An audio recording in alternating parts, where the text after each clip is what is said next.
Hi, I'm Morgan Dreamus with RT Book Reviews, and I'm here today with Sabrina Jeffries, the amazing author of dozens of historical romance novels. What are you up to now? I'm working on the next in my series, The Hellions of Halstead Hall, and I'm working on Gabe's book.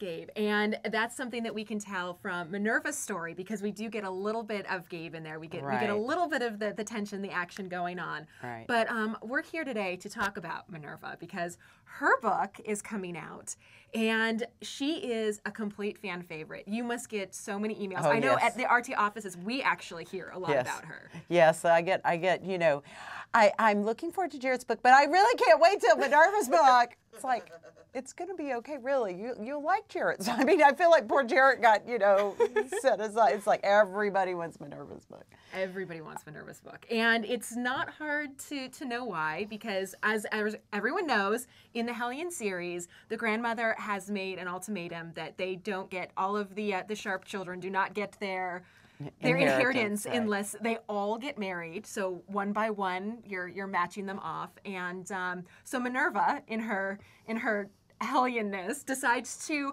post in the paper that she is looking for a husband. So all of the ladies, please send down your cousins and your brothers and any other relatives that are might be suitable.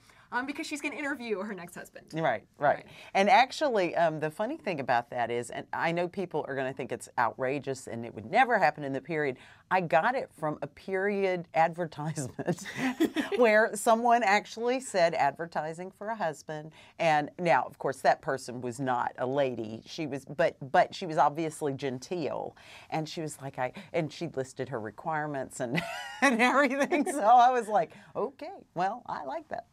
I'm going to do that. Well, I think it really goes to show her personality. She is so take charge. Yes. She's so, like, if she's not in control of something, she'll rustle it to the ground and get control of it. Yes, exactly. Can you tell me where the inspiration for her character came I from? have no idea. I was writing Stoneville's book, and she showed up, and I remember very clearly where she just separated from the pack because he walks in and he's talking, you know, and she's giving him the little admonishment about Maria and how he has to be careful with her, and then he gives her some, you know, just stay out of it, you know, very dark, you know, typical hero thing, and her response is, I know you're my scary big brother, and she waves her hands. I went, where did that come from? It's like, and after that was it. It was like she showed up, and I think she's me without all the filters on. Yeah. It's like what the things I would say, I just let whatever I would say if I wasn't trying to be polite or wasn't trying to, you know, not offend people or whatever. I just let that go. She just does. You know, well, I know, and you do have a lot in common with her, including she is an author of kind of the kind of, I don't want to say seedy, but they're a little bit, they're like the popular fiction. It's popular fiction. Popular fiction, like the Gothic bent. So, right. So, and she has a villain in her novels. She has 10 novels, and the villain has an interesting story because she got that out of her real life. Right. We see her and Giles, they've known each other for her entire life. Yeah, right. In the prologue, we see them, she's 9 years old and just lost her parents, and he kind of takes her by the hand, and we see that. Then we see them again when she's just coming out, and they have a bit of a misunderstanding. And then we see her in her late 20s when the story actually takes place. So we do see...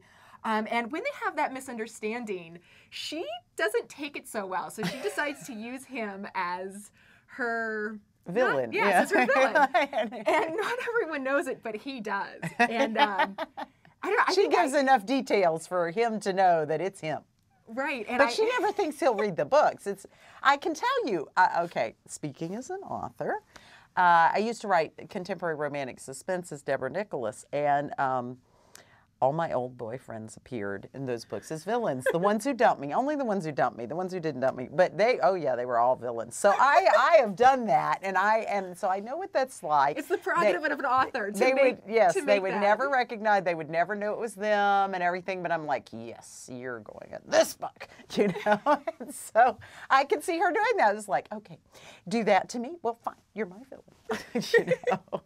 But and I knew none of them would ever read it. I knew my boyfriends were not going out and finding it. I mean, for one thing, I was writing under a pseudonym; they wouldn't know, but it didn't matter. It just made me feel good. So it's exactly like that for her. It's like he's never going to read it. He's never going to read a gothic, you know, what was essentially a gothic romance. He's never going to read that. So I'm fine.